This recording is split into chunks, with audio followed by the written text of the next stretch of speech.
Hello and welcome to, season 2 of the Photography Pubcast. We're calling it season 2 because essentially we're too lazy to keep count of what's going on. So this is season 2, episode 1. I hope you guys are well.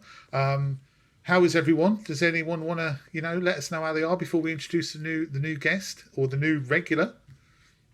Anybody? Let's bring the new guest on. Otherwise, we could be talking for hours, and you might not even see him. He might fall asleep, all right, or she might fall asleep. Let's welcome our new regular. It's Mr. Paul Johnson. Hello, Paul. Yay! Hello. Yes. Yeah. Just thinking how many of your viewers have now switched off. God, oh my God, it's not Gary Goff. Everybody wanted Thomas Heaton. Yeah, I know. I saw that. And everybody wanted anybody but me. Reading the thing on Facebook. Thomas Heaton's too obvious a choice. I know. He wanted to come on, but we're like, nah, sorry, mate. Yeah, sorry, mate. Yeah. Well, you was actually our first guest, Paul, wasn't you? Paul was our first guest when Manny left. Yeah. So, I was. Yeah. Mate, what an impression you made. There we go. Yeah, I'm sure. What were you guys? No, he was very good, mate. Thank you. Well, this is going well. That's it. Shut up. You know what we need? We need to have it so there's more people in here, so it's like a proper pub. That's what the problem is. Anyway, Is there anywhere else online that lets lots of people in, pretending to be a pub? Not lots of people. Just wondering. No. Actually, we should give them a bit of a plug. There's a very good online. What are they called? Twitter meetup hangout things. They're called the NFT Arms. Twitter Space. The NFT Arms. I think they do some every Thursday at 10 o'clock if you want to go along and speak to them. I'm sure they're very lovely people. A couple of them definitely are. We had a little bit of banter with them on Twitter this week, and I hope people that was perhaps following it did see that it was banter between us and them and nothing more. So good shout out, Gal. Yeah, I definitely would recommend going along. I mean, they did steal our idea, but it's okay. There's no hard feelings. No hard feelings. Tune in next week, actually. Yeah, I might as well. I might go along. 10 o'clock at night's a bit late. I mean, Darren's got no chance. He's on his third dream by then. Nor me. Yeah, 10 o'clock. Why are they doing it at 10 o'clock? Is that for the American market? The American market, yeah. Yes. Right. Okay. Cowabunga. So how long is it, GM? How long is it? We've been off for 3 months, 4 months, is it? Something like that, isn't it? Yeah. It's spring, it's June. I don't know. Just before summer, wasn't it? Yeah, so I think it was May. Was it May, early June? So what's that? 5 months? 5 months. Wow. Five We haven't lost it, have we? Hey? Look at this, it's seamless. It's the model that works, so why change it? Come on. Yeah, it's like we've never been away. Anyway, what we've been up to, does anybody, I mean, it's been a long time. We must have been up to something. Anybody been up to anything exciting over the last 5 months? I'll tell you what, I'll go very, very quickly on this. As the reason we kind of delayed the pubcast was pretty much kind of down to me a little bit. For those of you that know, my mother passed away about 3 weeks ago when we was literally just about to record the first episode, and these wonderful people on the screen here all said, no, let's delay it until I was ready. So I just want to thank you guys, I really do, for delaying it. It's true friends, that is. I don't want to bring it down, so I want to do the old circle of life. But one thing my mum, bless her heart, always wanted to be was a great grandmother. And about 2 months ago, we found out that I'm going to be a granddad, Helen's going to be a grandmother, and we told Mum that she was going to get to be a great grandmother. So even though she didn't actually get to see little Noah Terrence Knight, she got to see the scan photo, and it really made her day. It really did. I'm filling up. Yeah. So so that was really great. So yeah, next year I'm going to be a granddad. And do you remember, James, what you said to me on our group chat? You said to me, What are you up to, gents, this weekend? And I said, well, on Saturday I'm washing the motorhome, and on Sunday I'm going pumpkin picking with the family. And you went, that is so granddadish. And I just thought to myself, yes, it is. Little does he know. He just took his little slippers and put his pipe out. Yeah, exactly. So yeah, it's That's it's good. been, That's a wonderful bittersweet, very good. Yeah. So there's two granddads out of the six of us now. Then. Yeah. But Dave does look like a granddad, doesn't he? Really, I Piss off. look like the cool uncle more than So Is that what they call you, Uncle Daz? Uncle- Granddad? No, call me Uncle Daz. James, are you a granddad? No, I'm not a grand. I'm a very old father. Right. My official title in the family is Grumpy, which I quite like because I am mostly. Grumpy Griff. Yeah. I like Yeah. Plus Grumpy Griff. I get to drink out of a tankard. I mean, you know. Great, isn't it? That's more an like a impressive trumpet. tankard. That is That an is, impressive isn't it? tankard. He'll be tankered later on with that lot. Totally tankered. So I suppose we should really say, Paul, what have you been up to? Yeah. Who, me? Well, I've been in a similar situation to you. I don't want to bring it down. I've mentioned it on my vlog. It's been a difficult few years with me. What with my dad being poorly, and then he passed away, and then back in July, my mum passed away. So it's been a difficult time, a torrid time, really. So I mean, I feel for you. I know what you're going through, and everybody else who's listening is going through a similar type of thing. To be honest, because it's part of life, isn't it? Particularly when you get to a certain age. But I have started YouTubing again, and I'm really enjoying it. And I'm doing it at my pace, and I'm enjoying the photography again. But I think one of the things I have felt over the last couple of years was that the photography was really a savior for me, because it was one of those things you can go out and just switch off, whether it's for an hour or so with the dogs, or even for 20 or 30 minutes by the side of the road. And that's why it's one amazing hobby or pastime, or it's just a brilliant thing to do, because it allows your brain to switch off. Definitely. I couldn't agree more with that. I've got to say, I hated the fact that you've come back to vlogging, because every time I watch your videos, I'm like, oh my God, he's so good. He makes me look really poor. The stuff you did from Home Fell was lovely. Those photographs were really lovely, I've got to say. Yeah, it's a shame we blind didn't get luck, a chance innit? to meet up. Yeah, it's blind luck. I mean, I didn't even hear you guys on Home Fell. And then one of you said that you may have been at Odge Close. But you see, unfortunately, I don't know what cars you drive. Obviously, we'll get that sorted. And I was in Lionel, which is like the Land Cruiser. But you weren't at Odge Close, and because you know how the sound carries on Home Fell. You weren't up there either. So, obviously we missed each other, which is a shame. But plenty of opportunity in the future, isn't there? I have to say, I'm really surprised you didn't hear us, because we were with Mally. Yeah. Did you feel a small earthquake at one point? No. Why was that? Because I jumped about 3 foot off of the thing, and Dave made a big deal out of it. Thanks for that, Dave, by the way.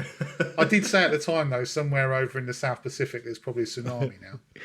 But But it was funny watching you prior to you jumping, because we was all watching you, and you stood there for a good minute just looking at this angle. Shall I jump at that angle? It was like a kid on a diving board when they're ready to jump in for the very first time, and you get to the edge and you go, whoa, no, and you go back again. Mate, to me that looked about like a 15-foot jump. It I was a good looking down, 18 going, inches. "Oh my God, how am I going to make it?" I'm a bit lost, Dave. What happened?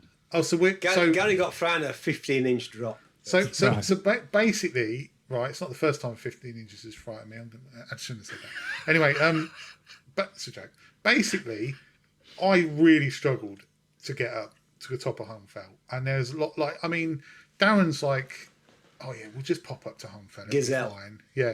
Well, he said the night before we went, he said, oh, I really want to just shoot up there. If we'd have gone up that night, mate, I wouldn't have made the next morning. I'm not going to lie. But he said, oh, we're just going to pop up. Anyway, we got to the top, and then I had a little wander around. And coming back down, there's a little bit where there's probably 2 foot, 3 foot jump, something like that. And I made a massive meal out of it, because I'm not the most agile. So The rocks were slippery though, as I found out coming back down. yes, you did fall over. I did. Yes. So I didn't fall over, but it took me about 3 hours to get down. But I didn't fall over. So Which way did you guys go up to Home Fell? Did you do from Hodge Close? Or, yeah, right. That's the easier route up. It is. No, it is, no, yeah. I think they call that the climbers. The climbers. Really? No, I it's don't known think as so. Yeah. Pussy That's Path. like Yeah, that's why I did it. That's why I went that it way. was like the black run, wasn't it, Gal? That way. Honestly, mate, Pink Run. you lot. I was out with Alan Coles the other week, and he's like, well, he goes, he wants to take me to this one place, and he said it's like literally a flat walk. It's totally fine. It's a flat walk, and it was like that. It was like that, but that's not a flat walk. He said, "Oh, it's just a really short walk. It's like a 25-minute walk up a hill like that." And he's like, "Yeah, that's a flat walk." And he's off in the distance, and I'm being sick. It's just, it's not good. But don't you had a think good it's me. time though, mate, didn't you? Brilliant time Yeah. in the Lake District. Yeah, brilliant time. And we will do that more and more now, provided we don't go into some sort of another lockdown. But we will do that more and more. And provided we go to a campsite that's less. No, built into, honestly. So that's when I rung the campsite up that I go to, and apparently you don't even have to be a member of the Caravan and Motorhome Club to go camping there. So we can all pitch up at any time. So next time we go, we will go to the good campsite, not that trash that we stayed in. I got my money back, by the way. I don't know if I told you. Did you? Yeah, Complain. yeah, I did. Well, I had to leave a day early because I got What the was phone. it, £2.50? Tax stop. It was no. What was it? $12.50, I think it was. A night. Yeah. I think it was $12.50 a night, and I had to leave a day early anyway. I got a phone call that I had to go, but I actually said to him, like, I want my money back anyway. I said because the noise was absolutely ridiculous, and they said, "Oh yeah, well this time of year, we don't have the bailiffs patrol because it's like pretty quiet." I went, "Well, yeah, well you want to see them poor sods down the bottom that was sleeping or trying to sleep next to that party going on." So yeah. Well, so to be fair, I went in there, and I said I want my money back. The beds were terrible, and they just kicked me out. They just get out. I'm gonna be the one that laughs at your jokes, Gary, because I feel a bit sorry for you because you keep cracking these jokes and nobody laughs. Oh, you get used to it, Paul. You get used to it. Essentially, Paul, it's because I'm not funny, You are. and I just have to admit it. I'm But not funny. And that's fine. I'm laughing with you, Gary. Yeah, I'm that's laughing what at they you. all We're laughing say. with you. Yeah, we're not. Solidarity, Well, brother. You've known him longer than I have. Yeah. You'll get used to me. You'll start laughing at me. Give it a couple of weeks. It'll be fine. No. Your latest videos definitely prove that you've got a sense of humour, though, Gary. It must be said. They're very entertaining. Are you talking about the photography? No, your videos. No, I know, but I'm in the photography in the video. Yeah. Yeah. Oh, Well, it's all right. Yeah. Just going back to you guys at the Lake District. When I did my last vlog, I was up at Bleetarn, and Part Lionel. Lionel's my Land Cruiser, by the way. I know I mentioned it before because I call all the cars they've got names, and they're always boys, by the way, because everything's girls' names in it for machinery. But I call my cars boys' names. But Lionel parked him up, and the guy said to me, "Oh, Tog," because it says Tog on the number plate, and I said, "Yeah." And then I realised that he's watched me on YouTube, and then he mentioned all of you guys, and said, "Oh," I said, "the Pubcast crew are up at Home Fell," and he says, "I was up there last night and there was a load of noise going on," and he says, "and I'm sure I could hear Darren and Gary." So I said, "Well, I don't know if it was them or not, but it might have been those guys from the campsite." So the only reason I mentioned it is obviously you're more famous than you think. There are people out there that are watching you and watching all of you as well. That's quite nice. Yeah, it was. Probably not watching me because I've not released a video since July. But Well, no, they did. I know how that feels, mate. But you know what? You've got a loyal following, and when you put another one out, everybody will watch it. that'd be very kind. Yeah. I think you can just come back at any time, though, can't you? Yeah. Once you've established yourself a name and brand, But I think- it doesn't really matter. I think. It's what I mentioned on one of my videos, isn't it? It's that whether or not you want to chase the algorithm. You know, I do feel sorry for. I don't feel sorry for him, but because it's a business for him. But like Thomas Eaton, he mentions all the time that he has to put videos out week on week on week on week, and there's a lot of pressure to do that, particularly with landscape photography, because obviously you've got to get an image and then do a video around it, haven't you? So, but you know, if you're not chasing the algorithm, as you say, it doesn't really matter, does it, when you put a video out? Because the people that like watching you will come back, and that's what I love about those source followers or subscribers. I think we've all got is that they do come back and they will watch even if there's been a hiatus, which is grand. But what you were saying, Paul, just a second ago about just going out with the camera. I mean, just because I've not been vlogging over the last kind of few months, because you're right, I've had a lot kind of on my plate. Doesn't mean that I've stopped the photography. I mean, we was in the lakes for a fortnight, the last 2 weeks of August, and I was out every day. Sometimes I was out in the morning and of an evening as well. There wasn't a day that I didn't go out with the camera. But I just didn't feel that I wanted to get the vlogging camera out. I just wanted to go out with my camera and just enjoy being out there, you know. And I was lucky; I got some amazing conditions. You did, didn't you? I did for about 5 days. It was just absolutely glorious. It really was. But yeah, I think sometimes it's just actually quite nice to not put yourself under that pressure with a vlogging camera. Just go out there with your camera and your tripod and just enjoy a few hours with the landscape. I've got a question for you because you've in a similar circumstance to me. Did you enjoy it more being out and not vlogging and not having that pressure, or do you enjoy the vlogging aspect just as much, if not more, than? I think it depends on what frame of mind I'm in. If I think I'm going out there to make a video today, I'm really excited for it and I really kind of look forward to it. But on that particular time, I just almost like wanted some me time with the camera, and it just really helped. And I do think that I definitely got my best shots this year. Now, whether that was because the conditions was so good, I'll never know. So would I have got them shots if I was vlogging? Do you know what? I probably wouldn't have, because there was a lot of times where I was literally just taking a photo and moving on, taking another one, almost kind of chasing the conditions. And if I had that vlogging camera on a tripod, I perhaps wouldn't have been quite as fluid as I was when I just had my stills camera. But there's also a counter argument to that, though, because a lot of people have said that when they're videoing, they find they have to take a certain number of images to fill a video out. And so some of those by necessity are substandard. And when I go out and don't video, I tend to take fewer images because I'll work a given image and refine it down to what I think is the best I can possibly get. And I don't have to fill a video. So I could spend 3 or 4 hours out and only come home with 1 or 2 shots. Yeah. But do you prefer that process, or do you prefer the process of vlogging, or does it really not matter to you? Well, to be honest, I much prefer just doing photography. Yeah. Because I get better pictures. I haven't really been able to get away, even though I've tried and explicitly tried to say, no, I'm not going to put substandard images in because you need to have 3 or 4 images for a video.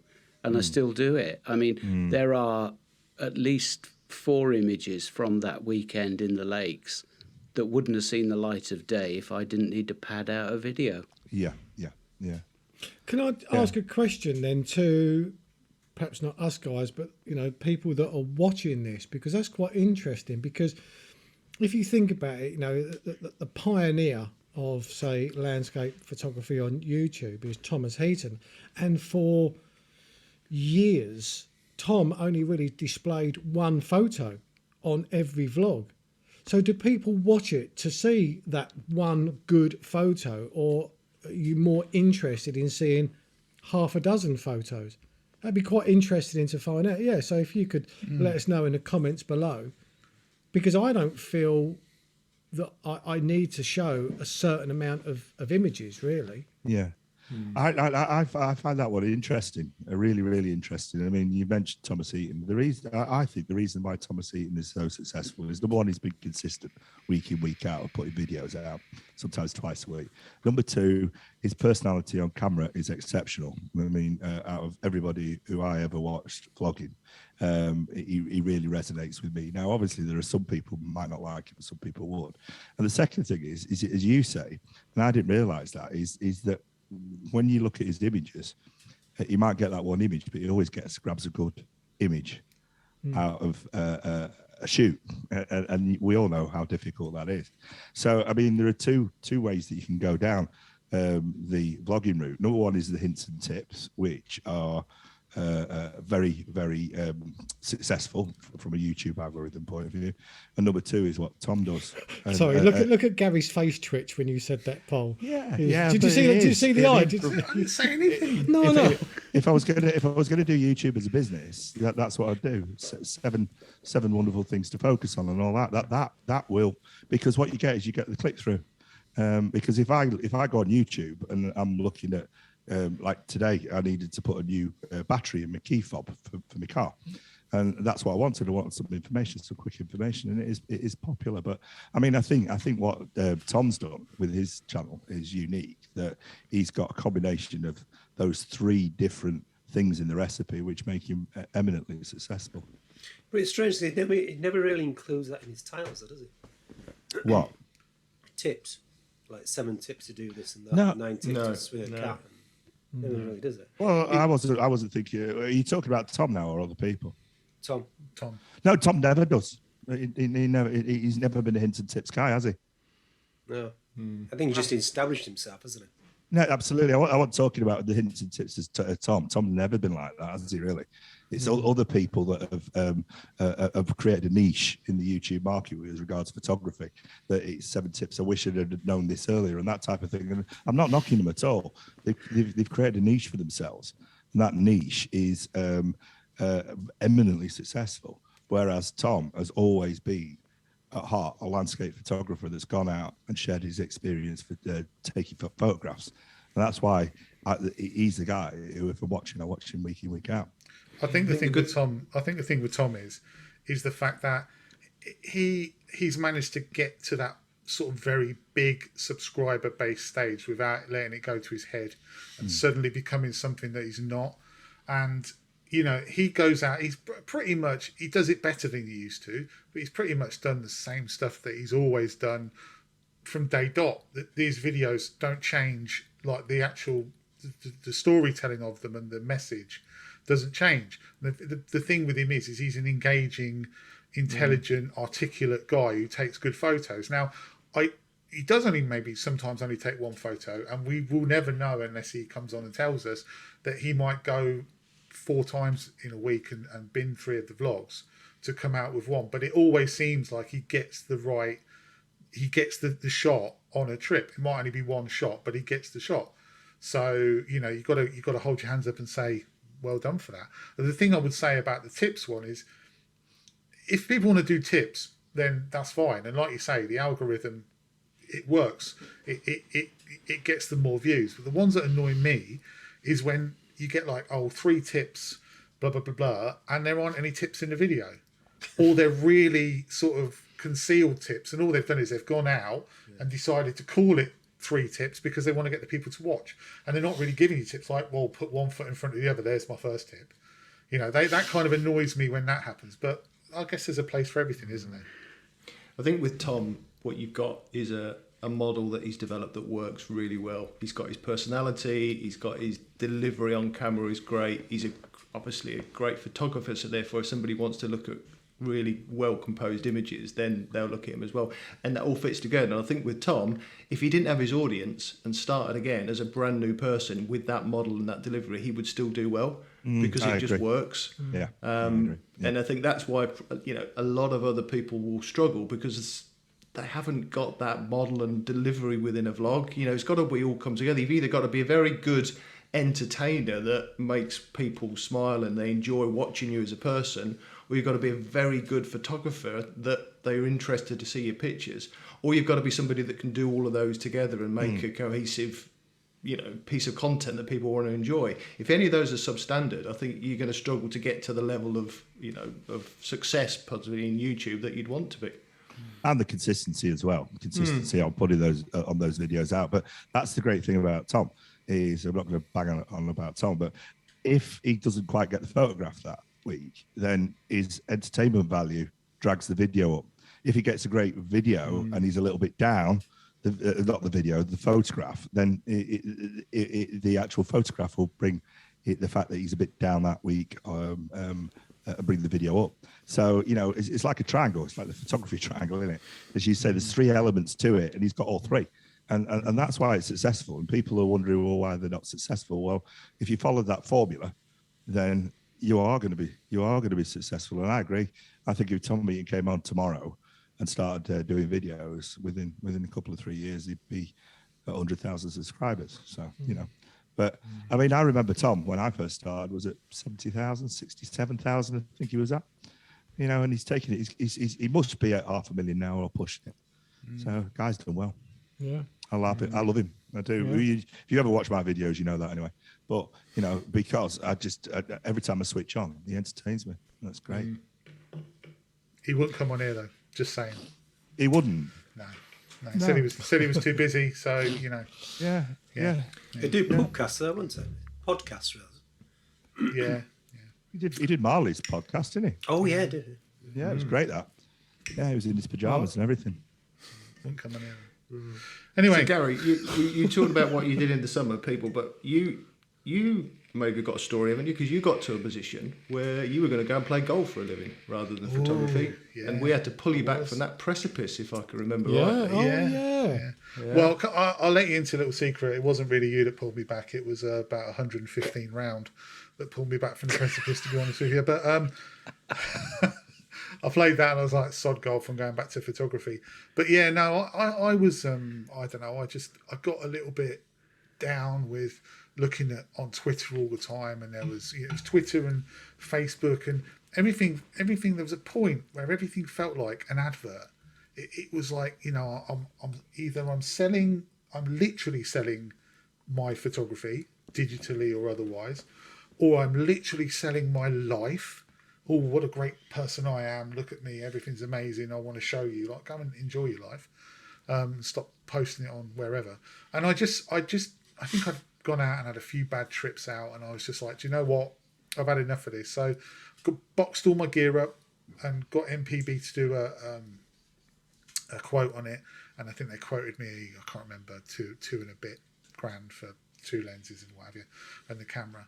And then I took it to Camera World in Stevenage. I said to Camera World, like, how much would you give me for this? And they said, slightly less than MPB, but there might be some wiggle room if you bring it in. So I took it in, and they went, well, this is all perfect, as you said, but because the shutter count was like 10,000 or 7,000 or something, and they said, oh, we only do like new for shutter counts at 3,000. So therefore, we're not going to offer you the price. I said, all right, then I'll just have it all back. I took it all back, and it's the best thing that I ever did because I now love photography again. So yeah. Plus, I had a very, very bad round of golf. I mean, it was really incredibly bad. Not just, it was like I couldn't hit a ball. It was very embarrassing. So yeah, so photography's I'm back glad. on. I thought you would live to regret it if you sold your gear, because everybody goes through a phase, don't they, where they think perhaps they're not producing the images or they're just falling out of love with it for a little while. But I think sometimes that's the best thing to do when you are kind of getting frustrated with something, is to just put everything in the cupboard, lock the door, and then within a week, a month, 6 months, you'll start to get that kind of burning desire to get back out again, especially like, when you go to places like the lakes, but especially when you get to places that inspire you. As soon as you get inspired, that's it, the flame kind of reignites again. I think the thing with me is as well, I have to admit, I'm terrible. I'm so impulsive. I'll be like, oh, I love photography. Kind of like, I'll be really into something. Like when I was into golf, I was thinking, right, I'm going to go and join this club, and I need to go and check these clubs out to buy them, and and I started watching loads of golf videos about how to improve my game, and then literally, like I said, I had one bad round, and I was just like, no, I've had enough of that now, and I was back to photography. You all knew it, really. Yeah. You all knew that I was never going to really sell it, but I was close. I was very close. If they'd have offered me the price MPB offered me in the shop, I'd have walked away with the money in my bank.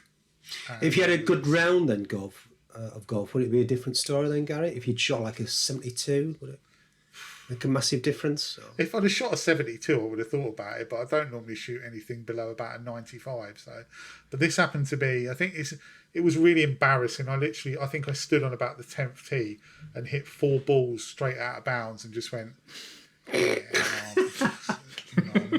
I've had enough of this. So yeah, so photography came back on, and luckily it did, because I think I've taken some of my favourite shots in that period. since I've started back up again. So it's all good. Plus, you can walk around when you're doing photography with one glove sticking out your back pocket. Honestly, Michael Jackson style. Yeah. I think the thing is, I as well, and it's very similar to photography. I went and played at this course called Why Boston Lakes, and it's flat. There's a lot of water, but everything's flat. I thought, oh, this is fine, walk 6 miles. And then I went and played another course which was a bit hilly, and I was absolutely knackered by about hole 4. And I was like, I've just had enough. Really, I've had enough. This is just not for me. I'm gonna, that's why I keep pestering, to go back to the fens because there's no hills. So, Well, it won't be long. no, well, next week, isn't it? Next week, I don't think we should we announce that we're all going up to somewhere. No. Probably not. No. Oh, no. We won't be anywhere near the. We won't be anywhere near the fens next week. I won't No, be Tom. asking that my question then. Are you, Paul? Are you coming up or? No, but I think I was born right near where you're going. So Oh, really? yeah, Oh, okay. yeah. See, James, I was born in Huddersfield. Weren't you? No, I thought you were born at the wrong side of Pennines, though, weren't you? nope.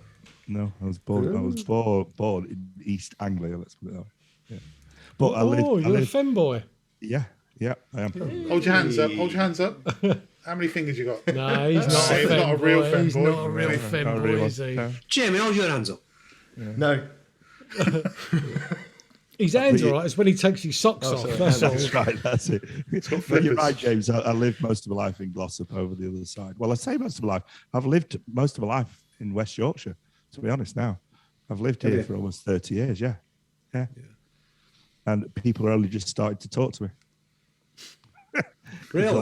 They like that. Well, they joke. must sense the fact that you are a southerner. That's why. Yeah, well, They're that's it, slowly yeah. getting round to it. A southern mag softy. That's why I am, you see. Yeah. It's not good for me, is it? It's not looking good. There'll be nobody coming to my funeral, let's put it that way. Not from round here, anyway.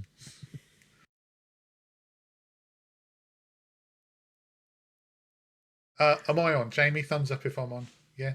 Okay. Yeah, you're on, Gary. Yeah, Oh, you're on. don't. Not on season 2. Oh, We Paul's found on this now. for season 2. Yeah, Paul's on now. Yeah. Am I back on? Paul, thumbs up if I'm on. Yeah. Right. Okay. Am I Not on? now. What's your- Because he went, oh, yeah. Yeah. Right. Okay. Darren's on now. Yes, I know he is. Right. Darren, don't laugh. Shh. All right. Don't even talk. Right. Thumbs up if I'm on. Darren. Yeah. Brilliant. Right. Okay. God. Right. So, I don't know if you remember. Keep that in. Okay, I'm just going to do it like this. I don't know. I'm just going to do it like this. It doesn't matter. We'll all be in. It's fine. I don't know if you guys remember last year or earlier on this year we had Gavin Hardcastle on, and I'm not sure if we actually released a bit where he said that he was going to donate us a book. Anyway, he's donated us a book which is called Chasing Awe, and Dave's got a copy of it, haven't you, Dave? There it is. Yes. Look. There's Dave, the glamorous assistant. That's my copy. The one we're giving away is still wrapped, but I got a little unicorn sticker from the lovely Amanda.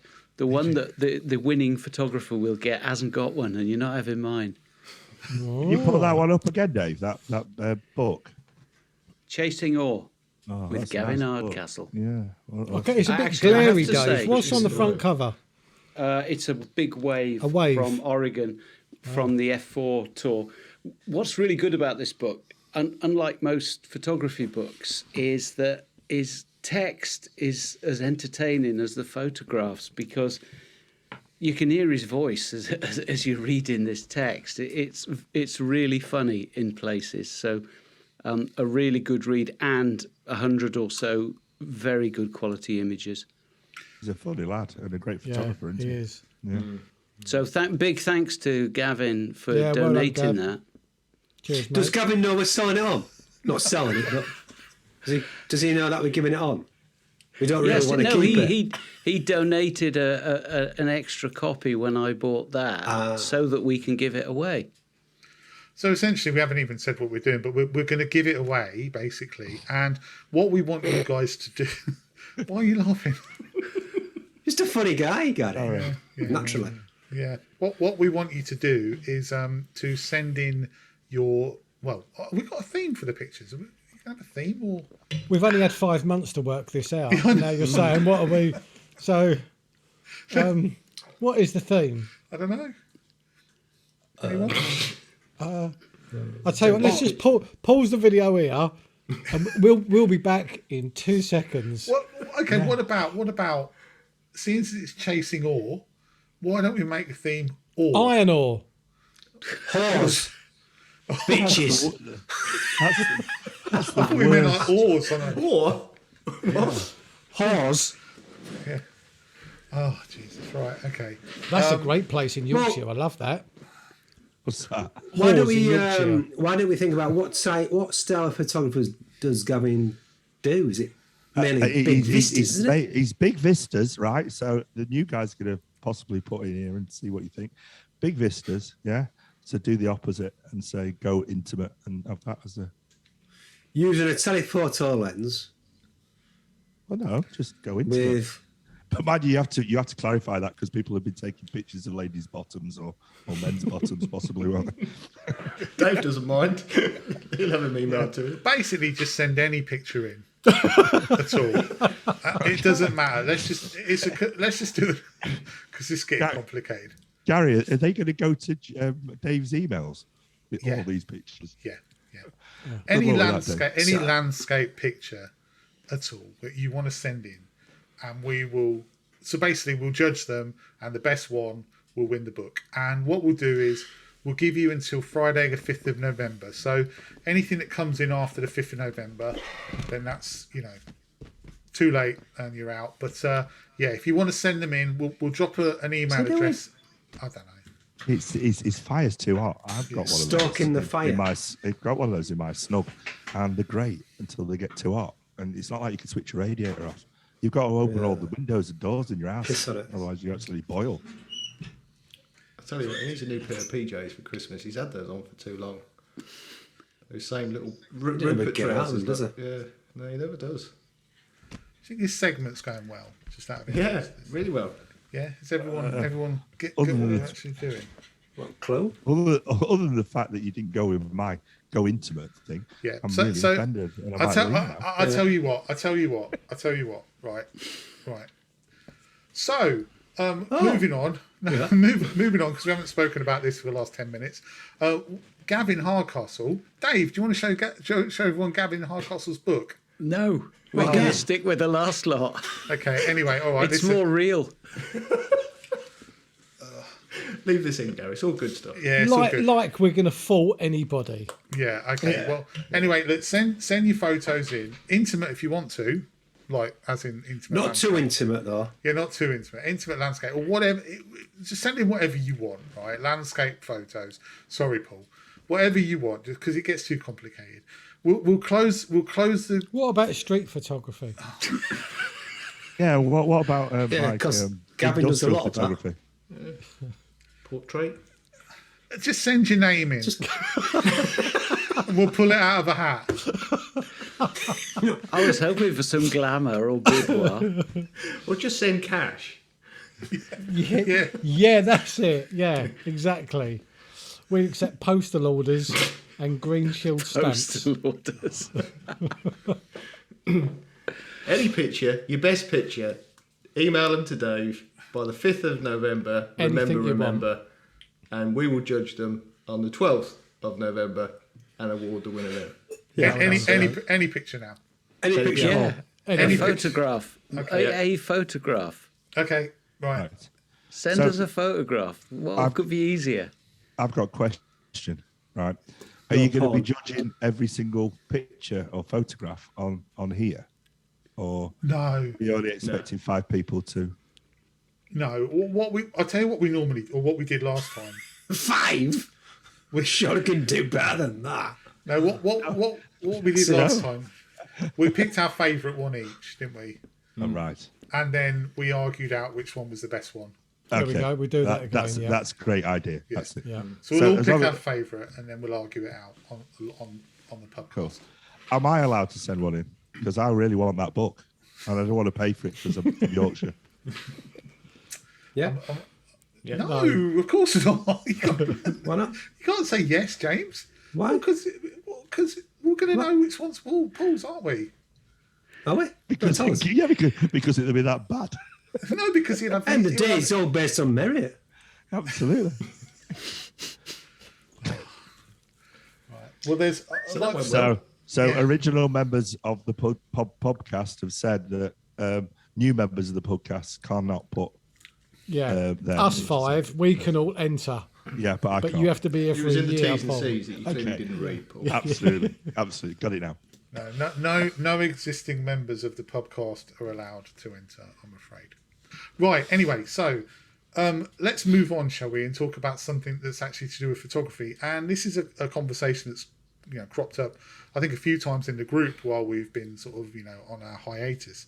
We're talking about professional photographers and what makes a professional photographer, basically. So does anybody have any thoughts on that?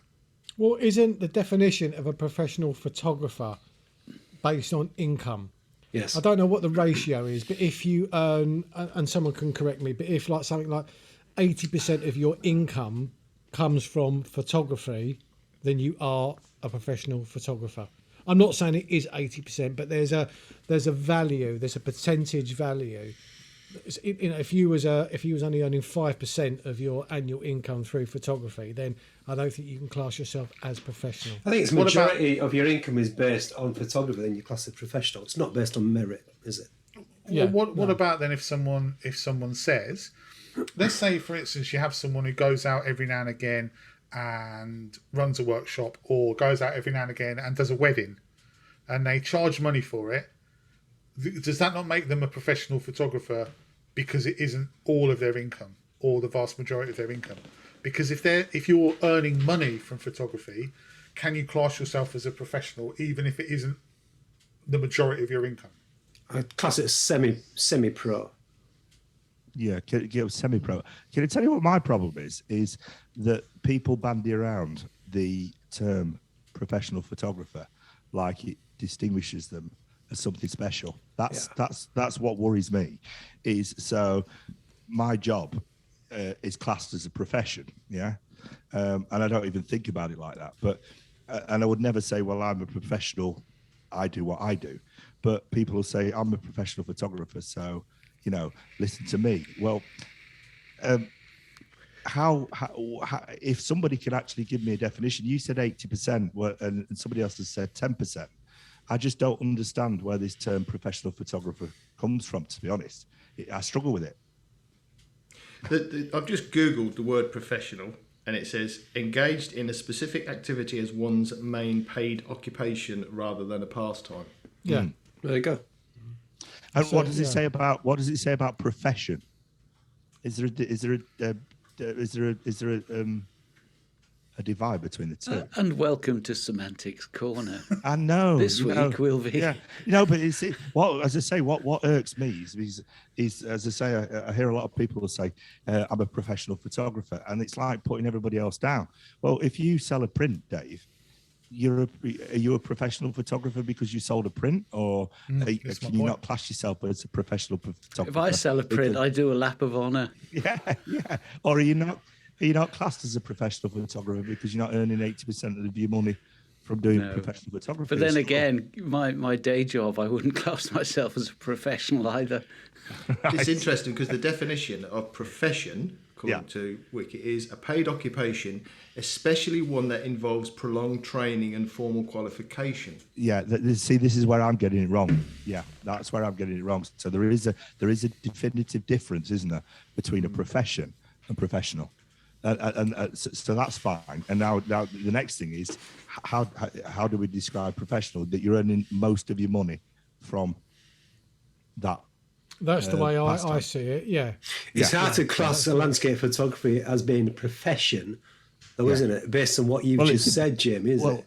Yeah. i.e. you need a certified qualification. Because there's no such thing as... a prolonged level of training. Well, that's experience. This brings me on to what I wanted to talk about, which is people who give tuition as a photographer. Now, I would assume that to give tuition as a photographer, you should be a professional. I disagree totally. Okay, all right. Why? Because we've said this before. I think we might have said it on the Pubcast before. I know we've had our kind of backwards and forwards as well on our little kind of group, but there's all different levels when it comes to photography. And you might be, like, I'm just picking James out here. You know, James is not a professional photographer, but James could teach so much. Yeah. To people. James could teach me a lot. I've always said I'd like to go out with all of you guys because you could just pick up that one little tip that would just enhance your photography. So I think to give workshops, you don't need to be a professional. You just need to be engaging. You just need to have people skills, and you just be able to show people more than what they already know. And if someone knows nothing, you could be an intermediate photographer and still give someone else the benefit of your knowledge. Yeah, but here's my issue with that. Yes, James definitely could. Yes, all of us definitely could, right? Because we are of a proficient level of skill, right? But name me one other area where someone can charge someone for tuition and that it not be regulated. Imagine going out and saying, I'm a driving instructor, you've got to pay me 25 quid, and they go, well, where's your license to teach? Well, I don't have one. I'm just, because I'm better than you, so I'm going to teach you out on the roads. Or yeah, but no, hang on, no, that falls down, because if you've got a license, you can take a beginner out as long as you stick L plates on. Yeah, but you can't charge them for it. You can do it for free, and anyone can go and teach someone photography for free. Why can't you charge them? You can't charge. So how many artists professions require a license or some form of qualifications to teach? None do. Think of artists. They don't. We're trying to distinguish here between an art, which is photography, painting, or whatever. And don't get me wrong, there are plenty of artists out there that have been to university, but there are plenty of self-taught artists as well. Same with landscape photography. I've got a pilot's license in my pocket, and to be able to take somebody up in an aeroplane, you've got to do X hundred number of hours and go through a certain number of tests to become a profession of a pilot. But the same in my job that I do now. But with photography, is a professional photographer. Let's say you're on the dole and you're earning 100 quid a week. You're a professional photographer because the majority of your money is coming from being a photography. You could be a multimillionaire businessman, and you do awesome photographs, but the proportion of your income is tiny compared to your overall income, and you're not a professional photographer. It doesn't make any sense, does it? I'm not saying you should be a professional photographer to be able to teach other people photography for money. What I'm saying is you should have to have a qualification to say that you have a minimum level of ability to use a camera and to be able to teach someone else to use a camera. Because I know, but here's the thing, right? You can disagree, right? And I would say, James, all day long I would come out with you and give you money to teach me if I wanted to workshop, and most of the rest of you. But there are people out there who are giving workshops who don't know what they're talking about, and the people who they're learning, who they're teaching, who are learning from them are beginners. So they don't know what they're learning. They don't know if these guys are right or if they're wrong. So you come away from a workshop with someone who's charged you 90 quid to spend most of the day taking pictures for themselves, and you come away from it no better off. No skills gained, right? Really. But you could turn around and say, that's because I'm not good enough. I didn't pick it up from them. They have no callback. They have no comeback on that person. So they can charge you £100 for a day and teach you nothing, technically, and just say, oh, stand here, press that, do that. And then they walk away from it. Shall I be honest with you, Gary? Sorry. Yeah. I'll be honest with you. There are people that are charging $5,000 for workshops that do exactly that. Exactly. That's my point. So how is that fair? How is that fair? I don't know. But how do you police it? That's the thing, Gary. Well, I think you should have to take. I think you should have to have a level of take an online test. Take an online test. Hang on. Let me just come in here, because what I was going to say. Right. Sorry. I know I've spoken a lot. I think we should bring the other three in a second. No, but I was when I was working for a particular college in Cambridge, we had to do some fire upgrade work. I didn't have a certificate to do the thing that I've been doing for 30 years. I had to go on this 2-day course that taught me absolutely nothing. But if I hadn't have gone on that course, a milkman could have gone on that course and in theory been more qualified than I was. Even though I've been doing it for 30 years, he's been doing it for 2 years. Yeah. So who, as Paul said, what is the, if they set up this kind of governing body, that would just be a money-making thing. It really, give us 50 quid and then you'll be qualified to teach. Yeah, but let's say absolutely nonsense. Let's say the milkman doesn't take the course. Yeah. There is no course, and he gets employed to do that job and f it up and kill someone. Right? Now, I'm not saying. Sorry, shouldn't have said that. Should scratch that language. Let's say that the milkman doesn't take that course, and he goes and bodges the job up, and someone gets hurt from it. Okay. There should be a comeback on that, right? Because he's not qualified. He's just going and having a crack at it for a laugh to try and earn a bit of money. Yeah, but Unless the where insurance comes in. Unless the camera, it's a regulated industry.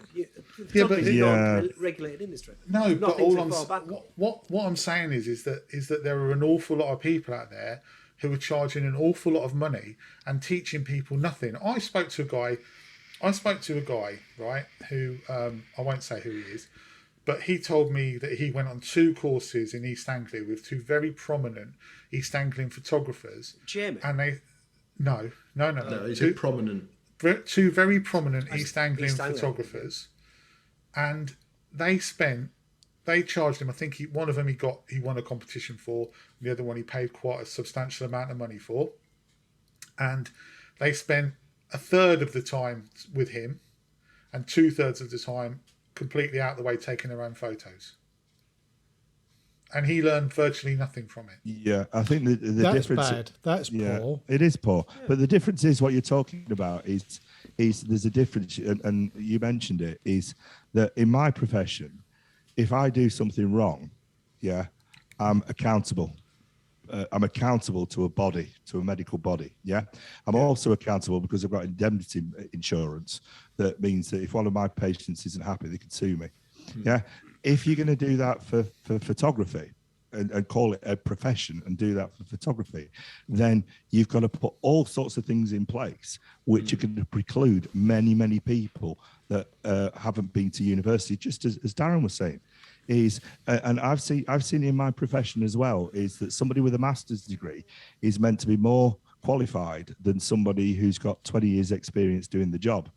And I used to fight when I worked in the NHS to actually have it in the job description that it was master's degree or equivalent experience, because the people who came in with the equivalent experience knew far more and were far better at the job than the people who had a master's degree, who'd paid $4,000 to get a master's degree and wrote a dissertation of 10,000 words and knew nothing and pretended that they were more qualified, which technically they were, than the people who'd been doing the job for 20 years.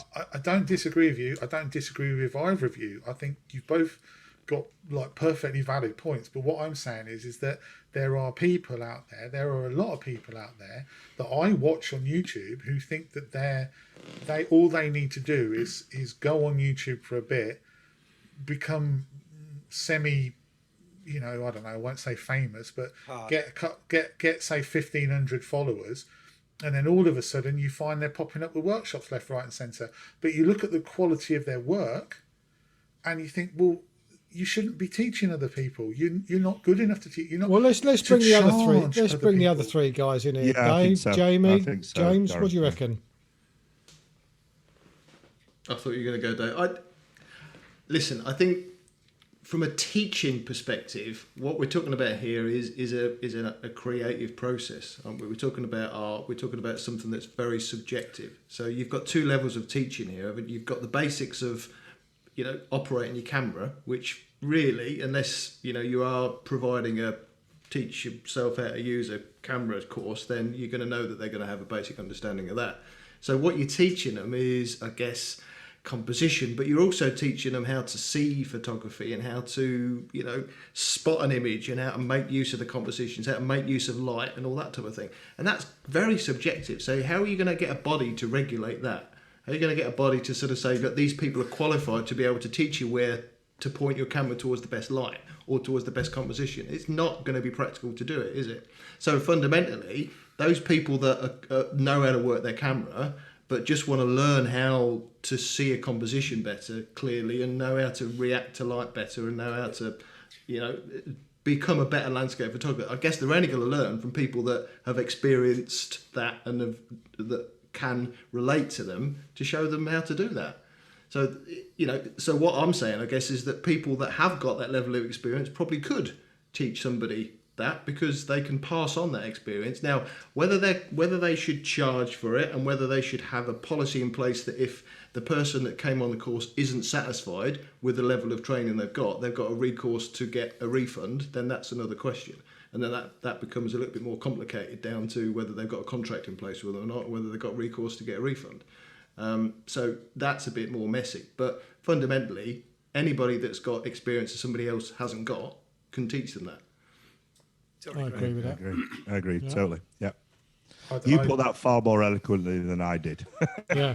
You did, yeah. Jamie doesn't say a lot, but when he talks, we all listen because what he talks absolutely, he talks sense. Do you know what I mean? agree with Jamie on the artistic side, but like I say, I'll tell you about someone else. There was someone in my camera club that I spoke to a couple of years back, and they went on a photography course, a day course that was a group thing at £99 a pop that was called Get On Manual or something like that, or Start Using Manual, or Get Off Automatic, I think it was called. And when she finished the course, she still couldn't work out how to do anything that wasn't automatic. So I look at that and I think, yeah, obviously, if someone is a competent photographer and they want to spend a day with someone who they like their photos, and they say, yeah, you can show me how light works and how composition works, that's a whole different matter. But I'm talking about people should be able to teach you the basics, shutter speed, aperture, ISO, spot metering, evaluative metering, the exposure triangle, what everything does, what everything does on your camera, right? And I think that there are people out there who don't know, and I still think there are people out there who don't know the basics, and they're going out and they're charging people, and also, what makes people think that they can teach?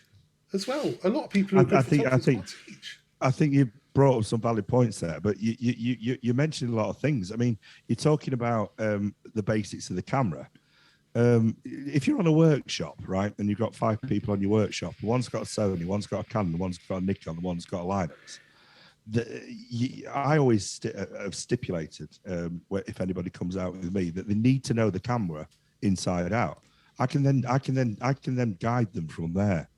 But if they don't know how to spot meter the camera, as in how to set that up and how to set up whether it's aperture priority mode that they shoot or whether or not, I can't show them how to use the camera. Now, as you said, when it comes to like the exposure triangle and stuff like that, I think that's where the teacher comes in. But it's if somebody comes on a workshop and you say beginner's workshop, then I think, as Jamie was saying, is that you're going to have to stipulate in your terms and conditions that you know how to use your camera before you come on, because there are people that will come on to a workshop and come away disappointed because I've not taught them how to use the camera. They need to know how to actually use it before they come onto the workshop, and then we can go through the stages of composition, light, and exposure triangle. Oh, I'm going to ask a question then. Would any of you guys go on a 5-day or a week's workshop? Let's just call it, I don't know, $5,000. If you could afford it, would you go on one of these $5,000 1 week workshops? No. No, was that James? No. No. Reason being because I'm quite content with my photography as it is, and tight. But regardless of the tight and I'd rather spend $5,000 on going to a luxurious location. Yeah, but money's no object. But money's no object. Yeah, money's no object. You've got 100 million in the bank. Yeah, exactly. I don't want to be taught by you still wouldn't. No, not at all. Well, yeah, but then it depends who it is and where it is. because if it's someone you respect as a photographer and someone you class as a very good photographer, and they're going to take you to somewhere that you really want to go and they know the place back to front, then maybe the £5,000's worth it then, because you're not going necessarily for, if money's no object. No. For me, the whole enjoyment of landscape photography is discovering new places myself. And I can honestly say there's no photographer out there that can teach me anything new. Ooh, get you. Who's that? No, I'm not being big anything like that. I think you are. I enjoy my own art. You know. Your own one. See, I would, if money was no object, if I had the disposable income to do it, I would do it in a heartbeat. I really would. Where would you go? There's like, I'm not too sure. I mean, I love the stuff that kind of Nick Payes does with the storm chasing. I think that would be absolutely fantastic. And I know going off road a little bit as I normally do, but like I've heard Dave say this, that he's taken people out and they're actually very good photographers, but they use Dave much for his knowledge of the locations in Snowdonia as they do for actually his tuition. Yeah. And I think sometimes it's like that. It's actually going out with someone and finding out these kind of, these little gems as well, and something that you wouldn't normally do. But as I say, regardless of the money, sometimes, we all go through a very kind of standard procedure when we're on our own, because landscape photography is a very solitary hobby. And we kind of normally go through exactly the same things. And then when you're with someone, they might just do something slightly different. And it might actually make the difference between your level and just going up that little notch. Do you know what I mean? They might have seen something or two something. So for me, as I say, I'm not in a position to spend £5,000 on a week's workshop. But if I had the money to do it, there would be no stigma attached to that for me at all. I would do it in a heartbeat. You mentioned something just a second ago, Gary, about it depends on who it is, and I think that you also said about YouTubers, and that's a point here, because I think you've got some people out there that would be willing to go on a workshop or go on a course or whatever with a famous YouTuber just because he's a famous YouTuber, and the fact that they actually just want to spend time with him and they want to be able to just experience him face to face. And I think because of the brand or whatever some of these people will develop online, that demands a certain element of interest from some people that you call them fanboys, whatever you want to do. But I think that would also entice a few people. And the fact that that because you watch their YouTube videos, that they're at a certain level of their photography experience because you've seen their work, you've seen them out in the field taking pictures, so what you're going to get taught is likely to be pretty good. But you're also going to be standing there next to somebody that you deem as really famous because you see them on YouTube all the time. So there's a bit of value in there. Maybe you should call that an experience day then, rather than tuition. Maybe. Then you could get away with it probably. Spend a day with me and we'll take some photos together, and you can pay me for my company. Follow up. A little bit. But I think it's the holistic package, isn't it? It's the whole experience. Yeah, if Tom Eaton said I'm going to Patagonia, and as Darren was saying, I could afford it, and I was going to go to Patagonia and spend 2 weeks there, and it cost me $10,000. And I was going with Tom Eaton, and we were going to take photographs, and I was going to go to Patagonia anyway, and it cost me $2,000 less to go on my own. I'd most probably go with him because I think the guy's great, So I've got no thing with that. And Nick Page, as I say, so Nick can actually take me to those locations. I know him from YouTube, so Nick. And if I'm going to pay a $2,000 premium to go with Nick, I will do. So I've got a problem with that. I think it's great. But if Billy Nomark said, I'm going to take you to a local industrial estate and basically teach you all about photography, but he's the only one and you like him. Yeah, but how many people? But I bet you, if you actually ask Billy Nomark how many people goes on his workshops, there'll be one. Well, there are some, aren't there? I don't know. There are some. All right, let's try and turn this round, right, Gal? Okay, again. Right, we're us five, right? We're having a whip round. Six. No, not including you. Us five. Let me finish. We're having a whip round here, right? We're all come up with £1,000 each, right? We're giving you £5,000, but you must go on a workshop with somebody. Who would you go with? James? That's James? tough. Was it a question to? This is a Everyone. question to Gary. No, this is a question to Gary. Oh, is it just Gary? No, this is just right. Yeah. Can I not keep the money? No, you can't keep the money. You I've got got to a go golf on a clubs. workshop with somebody. I've got to spend it on somebody. Cool. What a that's golf tough. lesson.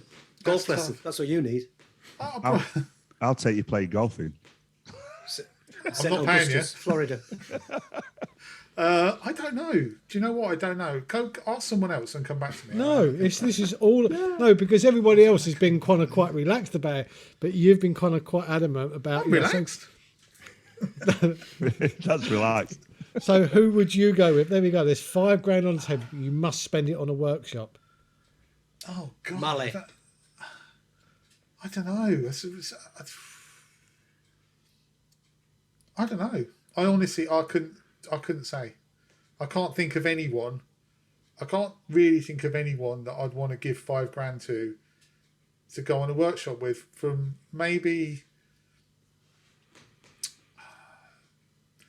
Neil Burnell. Maybe Neil Burnell, because he takes photos completely differently from how I see anything. Who was your inspiration, Gary? Who got you into photography? Into photography or into YouTube? No, forget YouTube. Originally, No, go back no, to no, day no. one. Landscape photography. Who got you into landscape photography? I would prior say to YouTube? I would say landscape photography genuinely. Yeah. I've always been keen. I didn't really have anybody who sort of inspired me, but I would honestly say, oh God, this is going to sound really sappy. You and Thomas Heaton and Jason Jones. You were the three that I watched. But that's for YouTube. But for landscape photography, landscape photography. No one got me into landscape photography. I just You started from YouTube then? No. I used to go on holiday with a camera, and I used to like taking when everyone else was on the beach or whatever. I'd drive up a mountain and take a photo. It wasn't a very good photo. It was just a point and click camera, but I was always interested in that. There was just an interest there, but I didn't know anything about it, and I didn't know anybody. Anybody famous. I didn't even know who Ansel Adams was until I started doing YouTube. So, well, that's sorry to push you. That's the reason I was asking, because obviously people have obviously been into landscape photography before YouTube. Yeah. So I was just wondering whether or not you'd have picked somebody like Ansel Adams. But so Neil Burnell is an awesome photographer. So take me out that equation, because that brings me into it. But so over like Thomas Eaton or Jason Jones, you'd choose Neil if you were going to go. Is that because he'd teach you possibly how to shoot that lovely woodland, Wisman's Woods type image? Not necessarily Wisman's Wood. I think it's more his composite work that he does, and that sort of very ethereal look that he gets. That's why I would go with him. The reason I wouldn't do... Is that more editorial, though? Because I think it is regards to Neil Burnell. A little bit. Yeah. But I would like to know the process, because you look at, say for instance, you look at his woodland shots, you know, the ones where you get the very tall sort of pine trees, the very sort of symmetrical, or you know what I mean, the ones that look really good. I wouldn't be able to find those. What's his thought process? How has he picked them in that particular thing? I think probably Neil Burnell. I've got to agree with James. I mean, Neil Burnell is an awesome photographer. He seeks out a brilliant composition, but his editorial skills. If I had to pay somebody $10,000, it'd be Neil Burnell to teach me how to do his editing. Well, it's interesting though, because I look at us here, and I would say that there are photographers, but there are also people who pull the image out in the edit more. Yeah, I agree. You know. I know I do. Yeah, me too. Well, that's your choice. That's your style, isn't it? Yeah. Absolutely. Of course it is. People that's either what raw images are there for. Absolutely.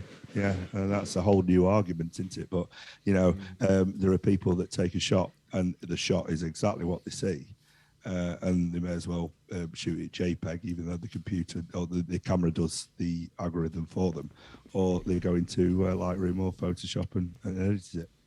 But it's how you edit it, isn't it? People like Burnell and others sublime at it. So, what about you guys then? Who would you like to do? That was too high. workshop with? Your voice was too high. Okay. What about you guys? What about you All right, guys? okay, all right, okay. Hang on. No one talk. Everyone, right. So, what about you guys then? Who would you like to? Come on, stop. Oh, come on. Acting. Sorry. So what about us? Yeah. Yeah. Who would I go with?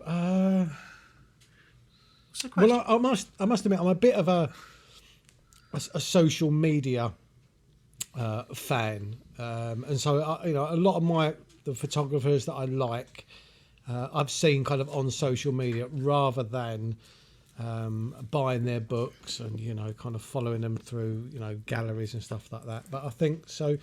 For me, I think Rachel Talabart would be someone that I'd like to spend a day or a couple of days with. I think that would be. I think that'd be really entertaining. That. Yeah, I just think that she takes. I mean, her photos I think are fantastic, and not just that. The way she almost promotes herself as well, without being over the top promoting herself, and the way she sells her prints as well. It's like the whole package, not just the taking of the photos, but yeah, the whole experience of spending a couple of days with her, I think would be pretty good for me. What about you, Jamie? Who would you go with? All right, if I'm going to pick somebody, I'm a bit of a fan of Mr. Little John because I bought his presets last year. But I actually really would like, I would like to spend some time with Mark because obviously he's an awesome photographer, but also I think as a personality, as a character, I think he's just really down to earth, and he puts out his daily tweets and Instagrams, and they're a great read, and he always positions it with a fantastic shot. But just reading the story of his night before his day is really good fun. So I think I would probably enjoy just spending time with Mark as well as learning from him. So I think Mark would be my choice. Good shout. Dave? I would definitely, in a heartbeat, go to the Canadian Rockies with Adam Gibbs. And in fact, that's not just a pipe dream. When he was on, we talked about it briefly. And there's a particular location that he does a workshop at called Tonquin Valley, which is about a 20-kilometre hike from the trailhead. And then you're just in the wilderness for 3 or 4 days. And I mean, Adam Gibbs, come on. International Landscape Photographer of the Year 2018. Another good shout, yeah. And it's not a pipe dream. At some point, I'll put my hand in my pocket and go and do it. But can you get there by car? No, you have to hike 20 kilometres. Horseback as well, is that? You don't horseback? Yeah, I think there is. But I mean, we were talking about the price of these high value workshops, and you've got to remember that it includes transportation and accommodation and all that sort of thing. It doesn't go straight into the pocket of the photographer. Absolutely. And it's got, whilst I'm sure, without a shadow of a doubt, I would learn 100 tips, in capital letters, from Adam. It's as much about going to a venue like that with somebody who's, I would enjoy spending time with. Yeah. It's not possible, Dave. You can't learn 100 tips. It's not divisible by 7. Oh, shit. Yeah, sorry. It's got to be divisible by 7, otherwise it just doesn't work. Okay, yeah. But anyway, that is it. It's. I'm hoping to do it in the next couple of years. Oh man, yeah. Paul, what about you then, Paul? Yeah, I think there's 2 people before me who've done said it a lot more eloquently than me. Particularly Dave just then, is that it's not just the experience of going out with a photographer, but it's going and traveling to a location. So and then it was Jamie who mentioned Mark Littlejohn. Mark Littlejohn, I would pay to go on a workshop with him.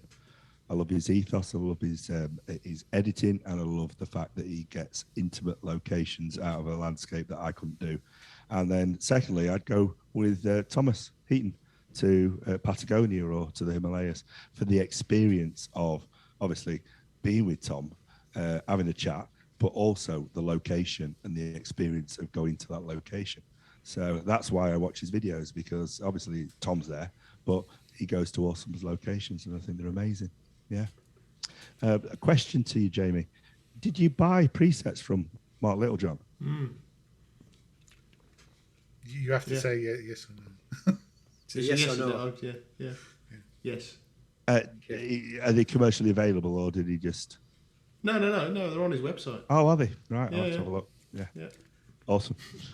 James, your last mate. What about you? Because you've already said Well- you wouldn't. So If I had to, there's two photographers, and those two photographers are one of the reasons why my interest in landscape photography blossomed as it was. And that's going back all these years, and those are Joe Cornish and Charlie Ware. For me, they're eloquent in how they deliver, and also the style as well favours my sort of style. So absolutely, they're intellectual, and they can maybe learn something. Not sure Some what, intellect. yeah. maybe. Intellect, Yeah. how to be intellectual. All right, that's good stuff. I've got So one. just going around again. So Gal, yours was who? So sorry, was you going to say something? No, Beg your Neil. No. I was going to move on really quickly, but Neil Burnell. pardon. New Burnell. Can I also say actually a shout out? I might, if Neil wasn't available, I might go and do a workshop with Verity Milligan because I think she's really good as well. You She mentioned is. her, and she was my She's very close good. second best Yeah. to Mark Littlejohn, to be honest. I mean, a good mate of mine, Adam Carnach, has just done a video with her, and it was just wonderful to see her talking through her shots because her stuff is sublime. Yeah, I enjoyed really that. is. I cite her as one of my inspirations when I do my camera club talks. Yeah, she's I amazing. stole isn't she? one of her images to show. She's just brilliant, lass. So self-effacing as well. Yeah. Yeah. You know, she's just a grand girl. I Wonderful. wish she would do more landscapes because they are Yeah. sublime. I mean, she's just got an eye, hasn't she? She really Yeah. has. Yeah. Yeah. And as you say, that it was really nice to see her interviewed by Adam because it was interesting to get behind the sort of thought processes and her approach. Really, really good video that was. Yeah, I hope to see more lady landscape photographers coming out like that and actually talking, because us guys do it all the time. But you know, other than like people like Lynn, Lux and Jones, I mean, you don't see many people doing it, do you? From a female perspective. And what's the other girl called? The Scottish girl. Kim. Oh, gone blank. Kim Grant. Yeah, Kim Grant. She does it as well. And I'm sure there are more, but more the merrier for me. Definitely. Have you? Has anyone heard of is it Liz Shepherd? Yeah. I've seen some of her stuff on Instagram. Yeah. She shoots up in North Scotland as well, doesn't she? And a lot of Yorkshire Dales as well. Yeah, exactly. Yeah. Well, if we're calling out people on Instagram, ladies, then there's a lady called Jo Stephen on Instagram. She does a lot of really, obviously a lot of her work is created in post, so she does really fantastic edits, but they're of subjects such as trees and plants and things, but then her creation of that photograph in terms of her edit is just amazing. And absolutely stunning, her work. I've followed her for ages on What's she Instagram called, and Jenny? Twitter as well. Jo Stephen. Jo Stephen, I'll put her in. Yeah, really, There's, really. if we're shouting out names, I've got to chuck one in here. It's a lady that posts regularly on the Let's Create Facebook group called Barbara Pollard. And she does sort of multiple exposure and they're really sort of ethereal looking ICM type of stuff. She rarely puts out just a straightforward image, but everyone's a winner for me when she posts. That might be a topic actually for a future podcast. I think so. Kind I of think looking so. at That'd be amazing. each of us choose our own favourite female photographer, show a picture that we like from them, and actually talk about it. I think, Or that'd be- even just that'd like be pretty female cool. photographers in general, because those guys are very good at promoting themselves, aren't we? It's just the nature of the beast. But Yeah. I think that the subtlety and the compositional eye of a lot of female photographers is as good, if not a lot better than us Yeah. guys. I really agree. do. I totally agree. Because I agree with I that. think the ego goes out of it, and they're just looking at the landscape and they shoot it, and the way that they edit the images is soft and tranquil. Not all the time, but on the majority of the time, and they come out with some awesome shots. Anyway, thank you so much for watching. I hope we all really hope that you've enjoyed this week. It's been challenging coming back, hasn't it? Because we're all a bit out of practice, but we hope that you've enjoyed the topics. Like we had a standard before. Like normal service, presumably. I would say it was slightly better than we've been this week. So anyway, thanks ever so much for watching, and we'll all see you. Well, some of us will see you next week. Goodbye. Cheers, guys. Yeah. Bye.